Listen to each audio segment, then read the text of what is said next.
As stay-at-home restrictions start to lift, Children's Mercy Hospital is phasing in its own plan to treat more young patients in person. KMBC9's Bianca Beltran has details. Under stay-at-home orders, Children's Mercy postponed elective surgeries and specialty clinic visits to reduce risk of exposure to COVID-19. Now the hospital is rescheduling patients, prioritizing time-sensitive needs. Care can only be deferred or delayed for so long before children need to be seen by their specialists. In the first phase, about 60% of patients will be seen in person, with the other 40% seen virtually. We are worried that some people are avoiding our emergency department or urgent cares with sick kids. So if you feel like your child needs to be seen, please bring them in. Every visitor will be screened with a temperature check and is required to wear a mask. There's a separate waiting area for patients with symptoms. While changes are being made to keep patients and their families safe, the hospital is working to provide the care that is unique to Children's Mercy. There's a lot of magic at our hospital. We're still going to provide that, but it's going to look a little bit different. Like this mother in isolation seeing her newborn through a robot, or this high school student wearing her cap and gown before surgery after her ceremony was postponed. COVID has changed the way a lot of life events unfold. In Kansas City, Missouri, Bianca Beltran, KMBC 9 News. Last month, more than 500 employees were furloughed as a result of lost revenue. Today, the CEO of Children's Mercy said some employees will be called back as they see more patients. New tonight, wearing a mask in Prairie Village will not be a requirement. Within the last hour, City Council members voted not to adopt the new ordinance. However, they do strongly encourage people to do so in public. A top health official in Kansas City, Missouri says everyone should be wearing masks when they go out in public. Tonight, Dr. Rex Archer updated District 5 council members on what the virus is looking like in Kansas City. He says he expects things to get worse as we reopen, but one of the best things people can do to stop the spread of the virus is wear a mask. A lot of the people that have this disease now don't have symptoms. They can spread it to a loved one, family member, co-worker. So we both need to be wearing masks when we're around other folks to stop the spread. And that will help a whole lot. And then we can open up more effectively and be safe. Dr. Archer also joined Mayor Quentin Lucas to testify before Jackson County lawmakers today. The county received all of the local federal money to fight the coronavirus. Lucas wants 54.5 of the nearly 123 million. He says that's the city's share based on percentage of population. The county is worried if there's misspending, they, not the city, would be on the hook from the feds. Lucas promises a deal to take them off that hook. We're ready to sign an MOU today that says we have double indemnification. We will make sure that you are held so harmless that even if the state goes bankrupt, the city's going to stand in the shoes and pay you off.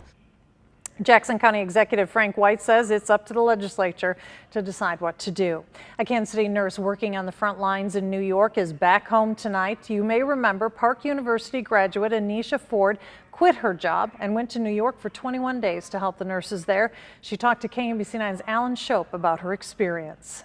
I haven't had any symptoms. It was good news for local nurse Anisha Ford, a COVID-19 test coming back negative after 21 days on the front lines in New York. It's nothing you could prepare yourself for. She tried her best, though. Just 2 days before her birthday in April, she quit her job and went to New York to help the nurses there get a break. Really sad, really hard, emotionally tough. Ford was assigned to a nursing home where she saw the need immediately. Neglected patients. That was the worst part for me. She adds the work was exhausting both physically and mentally, day after day, 12-hour shifts. The patients, I loved them so much. While she was in New York, her friends in Kansas City were helping here. I had a lot of people donate money for like goodie bags for my patients. Blankets, socks, snacks, and stuff that they're not getting because their family can't come see them. One of her favorite parts, the way the community worked together. We had the fire department and the police department come to our hotel one night. That was awesome. Through it all, Ford says she learned a few things about herself and her fellow nurses. Nurses from everywhere in the world that gave up so much, families that they left behind. Ford is now back and looking for another nursing job. In Kansas City, Alan Shope, KMBC 9 News.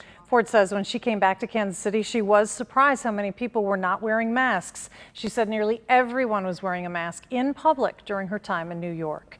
It's starting to feel like spring, maybe, but it won't look like it. Chief Meteorologist Brian Busby is here with your first alert forecast. I mean, we're almost a month from summer. You're right, and the temperatures haven't gotten the hint yet. Maybe it's an email that's lost, but you're right. I mean, it's going to start to feel like it as temperatures warm up. It just won't look like it because we still have some clouds out there. So we're looking over the Missouri side, eastern. That's where we see a few sprinkles of light rain closer to Kansas, or actually closer to St. Louis. Closer to Kansas City, though, looking at first alert clouds and radar. We had a decent sunset tonight where the clouds were still on the Kansas side, thin, Missouri side, thick. And we still will probably have a little bit of the thickness of the clouds even tomorrow as well. Looking at the big picture, you can see that swirl of the low pressure center, but as it continues to eject closer to the Great Lakes, it will leave us with less and less cloudiness, which means we should warm up, much like what they did in Wichita. Current temperature is 70 degrees because we're under the clouds, 57. So yes, it is pretty cool, but once those clouds leave, we should start to heat up over the next few days or so.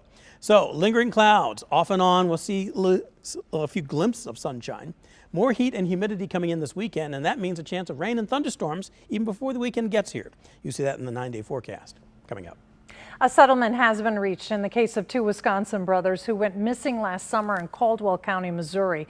Court records show $2 million in damages were awarded to the families of Nick and Justin Demille in the wrongful death lawsuit filed last year. Garland Joey Nelson is charged with first-degree murder and evidence tampering in connection with their deaths. Justin and Nick disappeared in July 2019 after visiting Nelson's farm. And we have new details in that officer-involved shooting we told you about last night in Belton. The Cass County prosecutor says 54-year-old William Mallow is charged with felony assault charges. Belton officers shot Mallow after responding to a disturbance call. Mallow is in the hospital right now. And we're monitoring new numbers in the coronavirus outbreak in the Kansas City area. There were 113 new cases reported today. Now that's almost more than the 3 previous days combined. Most of the new cases were reported in Leavenworth, Clay, and Platte counties. The surge in Leavenworth is directly related to the outbreak at the Lansing Correctional Facility. A 4th inmate at Lansing has died of COVID-19. It was a man over 60 with underlying medical conditions. Lansing is one of 48 active coronavirus clusters in Kansas. Kansas Health Secretary Dr. Lee Norman talked about the importance of tracking those clusters. The reason is that the tracking, tracing, and monitoring of clusters is critical to contain the spread of the virus in our state. Each of these is, as you have noticed, is tied to a certain location, but we remember that for the most part, with the exception of the offenders in correctional facilities, people live in the community as well. So it's particularly important to find them at their source. About half of all Kansas cases come from clusters. We're tracking new COVID-19 cases in Kansas. Kansas is now reporting 454 new cases. Now, a reminder, that's the latest update since Friday. Now take a look at the average percentage of positive tests over time in Kansas. That's where we're looking here at the trend over the last 2 weeks. It's at 10.6%. Now that's important because the World Health Organization wants that average at 10%. In Missouri, the number of new cases reported today is 156. Missouri reports new numbers daily. The percent of positive cases in Missouri is now 3.4. We'll keep track of these key numbers as testing continues. There's a new way to test for COVID-19, and it was made right here in Kansas City. Our Chris Ketz is live to tell us about the technology and all the attention it's getting. Hi, Chris. Hey, Laura. You know, the Pentagon liked it so much, they ended up buying 3 of these units that you're about to see at a cost of over $2 million. And at a time when the need for COVID-19 testing has never been greater, Kansas City's MRI Global has come up with a way to build a unit that can handle as many as 600 tests a day. Inside a Northland warehouse, yes, it looks like a 20-foot trailer, but Kansas City's MRI Global will tell you it is anything but. So when you guys a year ago were thinking about what you're standing in front of right now, I mean, was a pandemic in your crystal ball back then? No, a pandemic wasn't in our crystal ball. That's MRI Global's Dean Gray, part of the team that designed and built what's called Athena, a mobile and expandable laboratory space. The Pentagon just bought 3 of these to use as mobile testing sites on military bases for COVID-19, but they'll work off base as well. Whether it's going to be for COVID-19 screening or maybe serology tests when those are up and running, and being able to be taken to rural areas or outside of, in parking lots outside of schools or maybe Walgreens, CVS, Walmart, those types of locations where if we want to help our country be able to get to a higher level of testing capacity, this is going to be a really good way to do it.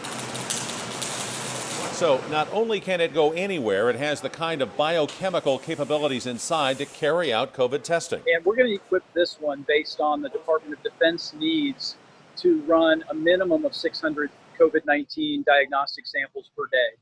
That can be scaled up, but that was the bare minimum that we were requested to design for, and that's what we're doing. You know, it's all related to then how many biosafety chambers and cabinets can you put in these laboratories.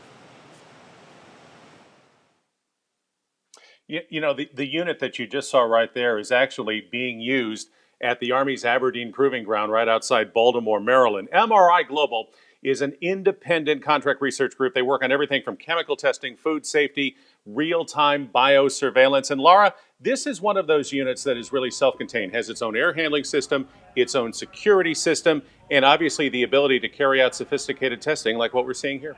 It certainly is not just a trailer, that is for sure. It's impressive. Thanks, Chris. A Lenexa company has accepted a contract to make testing tubes for the federal government. Right now, Thermo Fisher Scientific is making more than 1 million tubes every week. But once the company expands its facility, it could make 8 million tubes every week. Kansas Senator Jerry Moran says this will rapidly expand testing capability in the United States. The company says the expansion could create 300 jobs.